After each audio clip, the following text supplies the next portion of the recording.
Orain arte oso akademikoa izan naiz ikasteko garaian. Klasikoa. Apunteak hartu, etxean errepasatu eta arauak goitik bera ikasten saiatu naiz. Baina orain irakatsi didate, daudela beste modu batzuk ikasteko. Umea eta biok elkarrekin ikusten ditugu marrazki bizidunak. Apur bat aspergarria dira bai, baina niri asko lagundu diate ingelesez ikasten. Azpitituluak ere jartzen ditugu.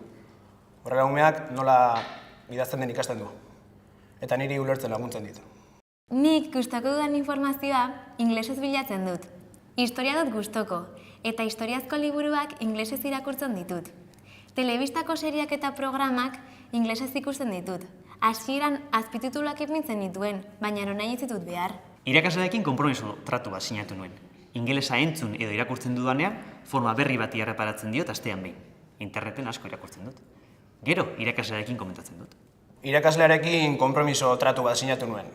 Ilean behin, ipuin berria irakurtzen dut umearekin ingelesez. Eta gero, irakasleari kontatzen diotu. Irakaslearekin konpromiso tratu bat sinatu nuen. Liburutegiko arduradunak inglesez daki, beraz, liburutegira joaten naizenean, harekin inglesez hitz egiten dut. Nire kodernoan bi zutabe jasotzen ditut. Ingelesez eta nire hizkuntzan antzera egiten diren kontuak batean, eta ezberdin egiten diren kontuak bestean. Ezberdintasunetan arreta berezia jartzen dut. Gainera, niri asko gustatzen zait literatura. Asko irakurtzen dut.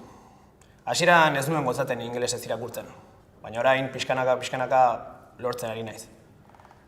Umearen ipuinekin hasi nintzen, ipuin errazak irakurtzen dituen. Eta orain neure liburuak ere irakurtzen ditut. Asko ikasi dut.